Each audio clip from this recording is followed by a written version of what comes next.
It started with a silence that was an unusual, suffocating silence inside Buckingham Palace. No announcements, no briefings, no denials. Just one closed-door meeting between Princess Anne, King Charles III, and senior legal advisors. And when Anne emerged, her expression wasn't just stern, it was final. Something irreversible had just been set in motion, and it would change the royal hierarchy forever. Before we go deeper into what this really means for the royal family, make sure to subscribe so you don't miss a single update. What made this moment so unsettling wasn't simply the secrecy, it was the scale of it. Palace corridors that normally thrived on controlled leaks and carefully timed disclosures had fallen completely still. Staff who were accustomed to navigating whispers and signals suddenly found themselves locked out of the narrative entirely. Reports suggest that even senior aides were given only fragments of information. Instructed to maintain what insiders described as total discretion, a phrase rarely used unless the stakes reach far beyond routine royal matters.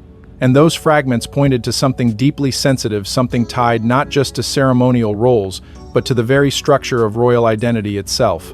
At the center of it all was a discussion that, according to various interpretations circulating among palace-adjacent circles, revolved around titles: who holds them, who deserves them, and more importantly, who controls their legacy. This wasn't about pageantry. It wasn't about public appearances or charity patronages. It was about succession optics, about how the monarchy presents continuity in a time when stability feels increasingly fragile. And in that room, behind those sealed doors, decisions were being weighed that could quietly redraw lines of influence that had remained untouched for generations. What heightened the tension even further was the presence and the posture of Princess Anne, known for her unwavering discipline and refusal to indulge in unnecessary drama. Anne is not a figure easily shaken, nor one prone to sudden visible shifts in demeanor. Yet multiple accounts describe her as uncharacteristically decisive, even for her, a subtle but telling distinction. It suggested not hesitation, but urgency. Not uncertainty, but resolve sharpened by something that could no longer be ignored. And when someone like Anne reaches that point, it rarely ends in compromise. As the meeting concluded, the atmosphere didn't ease, it thickened. Observers noted that King Charles III, already navigating the weight of ongoing health challenges, appeared unusually withdrawn in the hours that followed. His public composure remained intact, but those familiar with the rhythms of royal appearances sensed a shift, a quiet gravity that lingered beneath the surface. It was as if the decision made behind closed doors had settled heavily, not just on the institution, but on him personally. Then came the whispers, soft at first, almost dismissible. Early murmurs began to link Queen Camilla to the unfolding tension, though no official acknowledgement followed. These weren't loud accusations or dramatic claims, but careful suggestions, the kind that circulate among insiders who understand the risks of saying too much. Some hinted at a brewing internal dispute, others at a misalignment of expectations regarding symbolic roles within the monarchy. Nothing confirmed, everything implied. And yet, the signs had been there, if one knew where to look. Subtle moments at recent public engagements, brief pauses, exchanged glances, a noticeable absence of warmth in interactions that once appeared seamless. Individually, they meant nothing. Together, they painted a picture that was difficult to ignore. Something had been building beneath the surface, quietly, steadily, until it reached a point where silence was no longer sustainable. What makes this moment so compelling isn't just the secrecy or the speculation, it's the sense that a line has been crossed, one that the monarchy itself had tried to avoid acknowledging. Because when decisions of this magnitude are made without explanation, when even those closest to the institution are left piecing together fragments, it signals a shift that goes far beyond internal adjustment. It suggests a recalibration, a deliberate move to correct a course that may have drifted too far from its intended path. And perhaps most telling of all is what hasn't been said. No official statements. No carefully crafted narratives to guide public understanding. Just silence, calculated, controlled, and deeply revealing. Because in a system built on tradition and continuity, silence is rarely empty. It carries weight. It signals intention. And in this case, it marks the beginning of something that cannot easily be undone.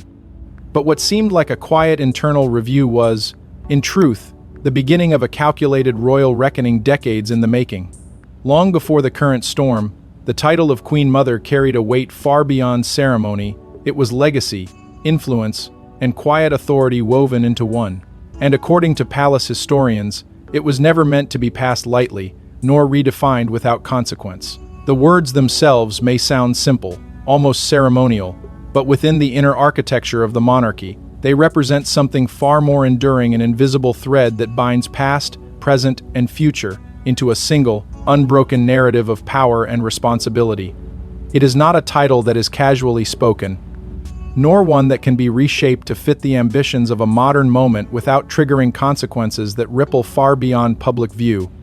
To understand why this matters now, you have to look back not at headlines, but at legacy. Queen Elizabeth, the Queen Mother, was not simply a figure of affection or national symbolism.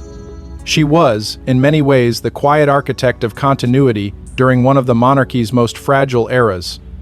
She carried the institution through war, through uncertainty, through moments when its very relevance was questioned.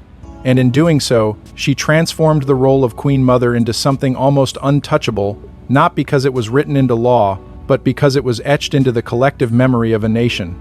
Her presence was steady, her influence subtle, but her impact undeniable. She didn't need to assert authority, it followed her, silently and persistently. That is what gives the title its enduring power. It is not about official recognition or active duty. It is about perception, how the public understands continuity, how they connect the present monarchy to its historical roots. Even in its absence, the idea of a Queen Mother lingers like a shadow behind the throne, shaping expectations, reinforcing stability, and reminding everyone that the monarchy is not just a family, but a living institution built on layers of inherited meaning. And those layers are not easily rearranged. They resist change, not out of stubbornness, but out of necessity. Because within the royal framework, symbolism is never just symbolic, it is strategic. It defines hierarchy without needing to declare it. It reinforces legitimacy without needing to defend it. And when something as significant as the legacy of the Queen Mother is even subtly challenged, it doesn't go unnoticed, not by those who understand the system from within. Reports suggest that senior figures within the palace have long treated this legacy as a kind of untouchable ground, something that must be preserved, not reinterpreted. Not because change is impossible, but because the cost of misjudging that change could be far greater than anticipated. And that is where the tension begins to build. Because in recent months, various interpretations of internal discussions have pointed to a quiet but unmistakable shift in how certain roles are being perceived, and perhaps even repositioned. Nothing official, nothing declared, but enough to raise questions among those who pay close attention to the monarchy's deeper currents.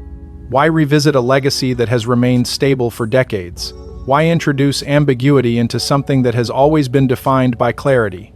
Some insiders whisper that this isn't about honoring tradition, it's about reshaping it, about finding ways to align historical symbolism with present-day influence. And that is where the risk lies. Because once a legacy like this is opened up to reinterpretation, it doesn't simply evolve, it destabilizes. It creates uncertainty where there was once certainty. It invites scrutiny where there was once quiet acceptance. And most importantly, it challenges the very idea that certain aspects of the monarchy are beyond negotiation. What makes this moment so precarious is not just the possibility of change, but the intention behind it. Because within the monarchy, intention matters as much as action. A shift driven by necessity is one thing. A shift driven by ambition is something else entirely. And the difference between the two is often invisible to the public, but unmistakable to those within the institution. As the echoes of that closed-door meeting continue to linger, the weight of this legacy feels heavier than ever. Not because it is being openly challenged, but because it is being quietly reconsidered. And in a system where silence often speaks louder than declaration, that reconsideration carries a message that cannot be easily dismissed. And yet, insiders began to whisper that someone had tried to reshape that legacy for their own future. For years, Queen Camilla had carefully navigated her place within the monarchy, transforming public perceptions step by step. But just as her position seemed secure, reports suggest a move that may have crossed an invisible royal line. It didn't happen loudly. There was no dramatic announcement, no sudden shift that could be easily traced. Instead, it unfolded quietly, almost imperceptibly, as if testing the boundaries of what could be adjusted without drawing attention. And for a time, it worked. The narrative surrounding Camilla had softened, reshaped through patience, consistency, and a carefully maintained public image that aligned more closely with duty than controversy. In the years following the 2023 coronation, her standing appeared stronger than ever. She had transitioned from a once divisive figure into someone increasingly accepted within the framework of the monarchy. Appearances were measured, engagements purposeful, and the tone surrounding her role had shifted from scrutiny to cautious respect. But within the palace, where perception is only one layer of reality, there were already signs that something more complex was taking shape beneath the surface. Because influence within the monarchy is rarely static, it evolves, it expands, and sometimes it overreaches. Various interpretations from those familiar with internal dynamics suggest that Camilla's role may have begun extending into areas traditionally governed by long-established boundaries, not through formal declarations, but through subtle positioning decisions, suggestions, alignments that gradually carried weight. It wasn't about rewriting rules outright, it was about bending them, just enough to create space for a new kind of influence. And in a system as deeply rooted in tradition as the monarchy, even the smallest shift can carry disproportionate consequences. The whispers didn't begin as accusations. They rarely do. Instead, they surfaced as quiet concerns, passed between those who understood the significance of symbolic roles and the delicate balance they maintain. Allegations of influence over ceremonial titles and legacy positioning began to circulate, not confirmed, not denied, but persistent enough to raise questions. Why now? Why revisit structures that had remained stable for decades? And more importantly, who stood to gain from that shift? For traditionalists within the royal household, this wasn't a matter of personal preference, it was about preservation. The monarchy, in their view, functions because of its continuity, because each role, each title, carries a meaning that has been carefully protected over time. To alter that meaning, even subtly, risks unraveling the very stability it is meant to uphold. And as these concerns grew, so did the sense that something had crossed from evolution into something far more delicate, something that could not be easily reversed. That unease didn't erupt into open conflict. It rarely does within the palace walls. Instead, it manifested in quieter ways. A shift in tone during internal discussions, a hesitation where there had once been agreement, and perhaps most tellingly, a subtle distancing by key figures who are known for their unwavering commitment to protocol. Princess Anne, in particular, was observed to be increasingly reserved in contexts where alignment would normally be expected. Senior aides, too, appeared to recalibrate their positions, not in opposition, but in careful withdrawal. These were not dramatic gestures. They didn't need to be. Within the monarchy, distance can speak louder than confrontation. It signals disapproval without declaring it, resistance without escalating it. And when that distance begins to form around a figure who has worked so carefully to secure her place, it raises a question that cannot be easily ignored. Was this a misstep or something more deliberate? Because the difference matters. A misstep can be corrected. A deliberate shift, especially one that touches on legacy, invites response. And within an institution that has survived by controlling its own narrative, that response is rarely impulsive. It is measured, calculated, precise. As the whispers grew more defined, the atmosphere within the palace didn't explode, it tightened.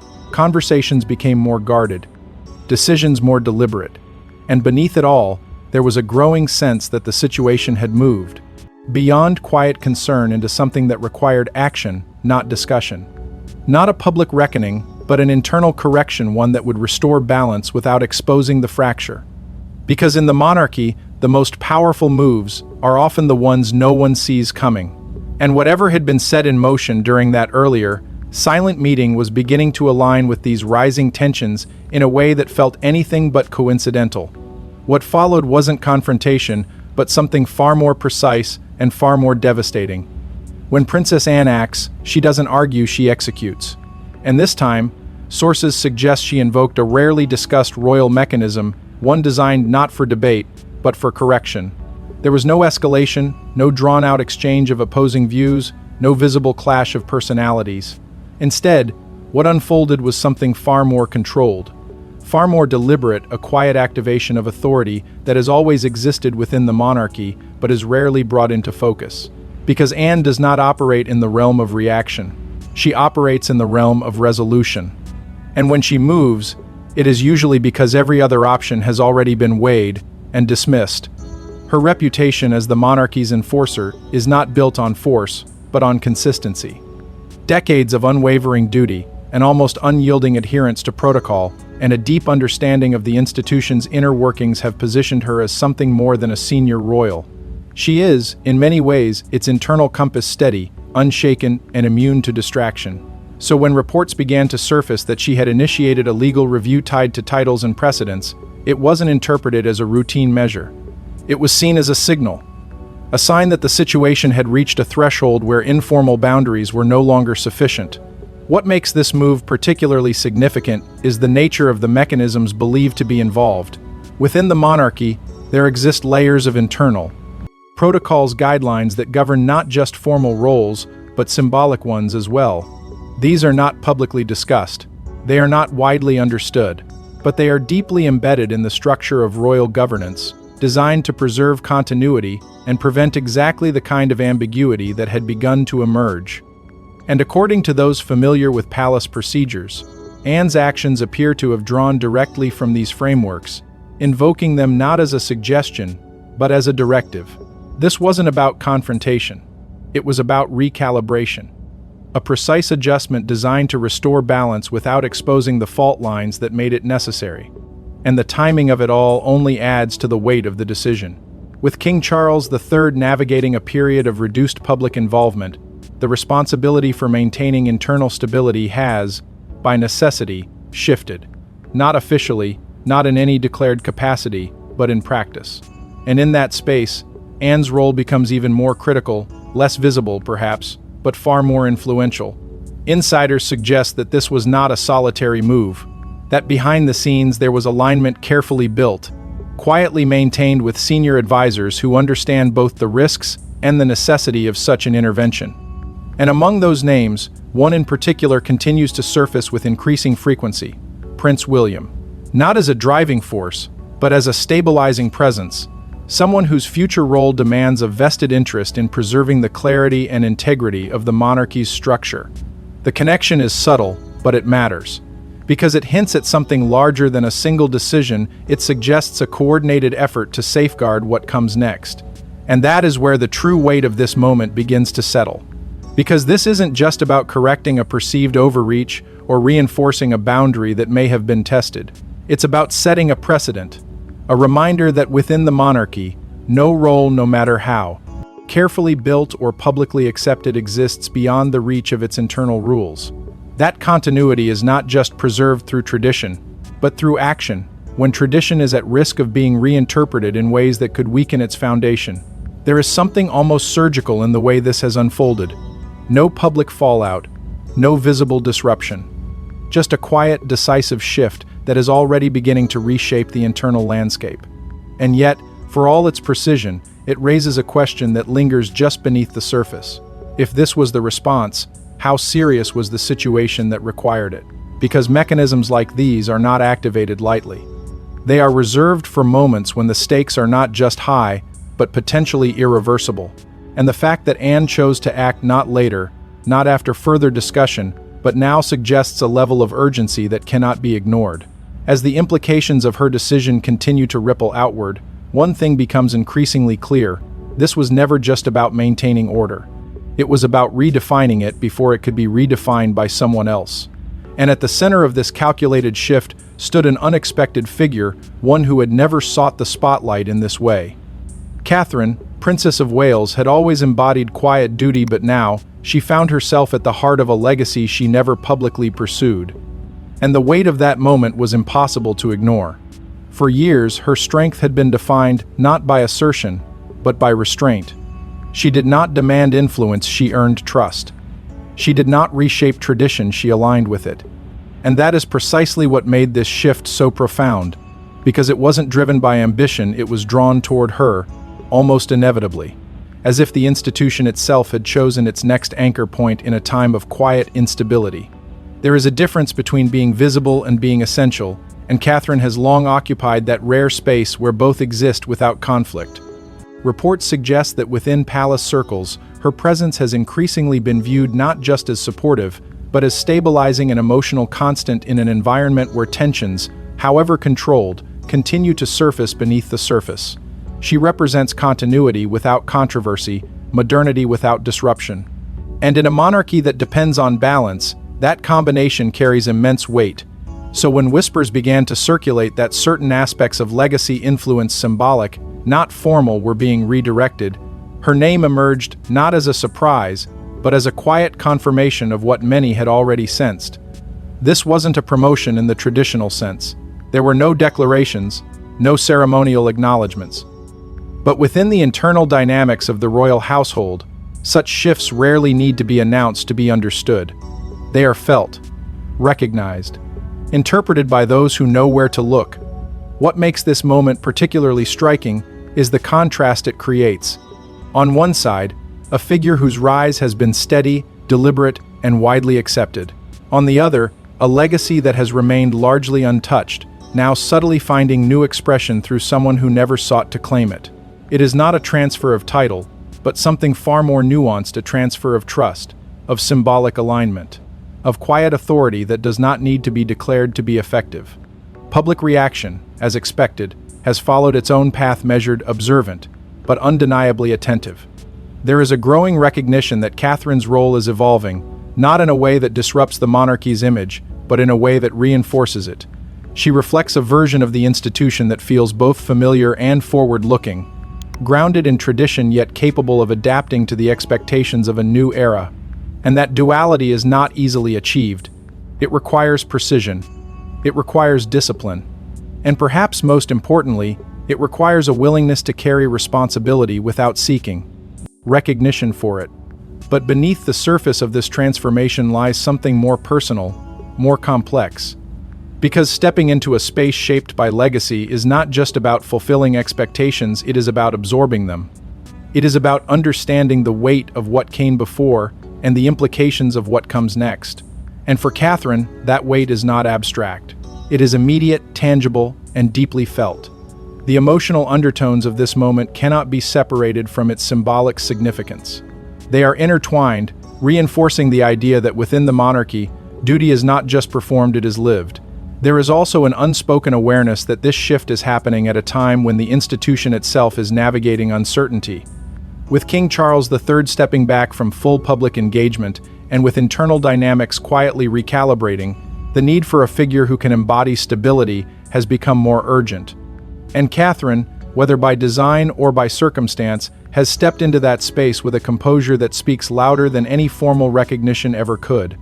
Yet, for all its quiet strength, this moment carries a tension that cannot be ignored. Because when one figure rises within the structure, it inevitably reshapes the positions of others. Not always visibly, not always immediately, but inevitably. And in a system as interconnected as the monarchy, those shifts are never isolated. As Catherine's presence grows in significance, as her role becomes more deeply embedded in the fabric of the institution, there is a parallel movement unfolding, one defined not by elevation, but by absence, not by recognition, but by silence. And that silence, as it begins to take shape, carries a weight of its own, one that may prove just as powerful as any symbolic rise. But while one royal rose, another found herself facing a silence more powerful than any public statement. There was no announcement, no denial, no visible reaction, just silence from Queen Camilla A. Silence that, according to insiders, spoke louder than any royal decree. In an institution where even the smallest gesture is often carefully calibrated, the absence of response is never accidental. It is measured, controlled, and in moments like this, deeply revealing. Because when the monarchy chooses not to speak, it is often because the message has already been delivered through other means quietly, internally, and with an authority that does not require public validation. What made this silence particularly striking was its consistency. Days passed without clarification. Engagements continued, but something had shifted, subtle, almost imperceptible to the casual observer, yet unmistakable to those who follow the rhythms of royal presence closely. There was a noticeable reduction in symbolic visibility, not in terms of absence, but in terms of emphasis. Appearances that once carried a certain weight now felt carefully moderated, as if recalibrated to reflect a new, unspoken reality. It wasn't withdrawal, it was adjustment. And that distinction matters more than it first appears. Media speculation, as expected, began to fill the void. Various interpretations surfaced, each Arabic meme, Arabiquette, Arabiculaf, Arabiclaf, Arabiclam, Arabic Temur Buddha, to decode what the palace had chosen not to explain. Some suggested an internal repositioning, a quiet realignment of roles designed to restore balance without inviting scrutiny. Others hinted at something more deliberate, a response to earlier tensions that had now reached a point where silence was the most effective form of resolution. None of these interpretations were confirmed, but their persistence revealed something important. The narrative was no longer being shaped publicly. It was being contained. And containment within the monarchy is a strategy in itself. The palace has long understood that controlling information is not just about what is said, but about what is withheld. By maintaining strict narrative discipline, it avoids escalation. It prevents speculation from solidifying into certainty. And most importantly, it preserves the illusion of continuity, even when internal dynamics are shifting in ways that cannot be openly acknowledged. In this case, that control felt especially deliberate, as if every silence, every absence of comment, was part of a broader effort to manage not just perception, but consequence. But silence, for all its restraint, invites interpretation, and within royal circles, interpretation is rarely neutral. Those familiar with the institution began to question whether this quiet was strategic or imposed. Was it a decision made by Camilla herself, a calculated choice to step back and allow the situation to stabilize? Or was it the result of something more structured, more directive, an outcome of the very mechanisms that had been quietly activated behind closed doors? The answer, as with many things within the monarchy, remains just out of reach. But the question itself reveals the depth of the shift that has taken place. Because in a system built on hierarchy and symbolism, silence is never empty. It carries meaning. It signals position. And when that position appears to change without explanation, it creates a space where uncertainty begins to grow. Not publicly, not overtly, but within the layers of understanding that define how the monarchy functions behind the scenes. It is in that space that the true impact of recent events begins to take shape, not as a dramatic upheaval, but as a quiet reordering of influence. What makes this moment so compelling is the contrast it presents. On one side, a rising figure whose presence is expanding, whose role is becoming more central. On the other, a figure whose influence, while still present, appears to be subtly redefined, not removed, not diminished in any obvious way, but adjusted, carefully, almost surgically, to align with a new internal balance that has yet to be fully understood. And as this balance begins to settle, as the palace maintains its composed exterior while managing its internal recalibration, the silence surrounding Camilla becomes more than just an absence of words. It becomes a signal, a marker of change that does not need to be announced to be recognized. Because within the monarchy, the most significant transformations are often the ones that happen without acknowledgement. And as the palace steadied itself, the deeper meaning of what had happened began to surface. This wasn't just about titles, it was about control, continuity, and the future shape of the monarchy itself. And according to royal analysts, the implications are far from over. What has unfolded behind closed doors is not an isolated adjustment, but part of a broader recalibration that reaches into the very core of how the institution defines itself in a rapidly changing world. Because in moments like this, when silence replaces explanation and symbolic shifts replace public declarations, the monarchy is not simply reacting, it is repositioning. At the heart of this repositioning lies a subtle but undeniable shift in internal power dynamics. Not dramatic enough to provoke public scrutiny, yet significant enough to be felt across every layer of the royal structure. Influence is not being removed, it is being redistributed. Authority is not being challenged, it is being clarified.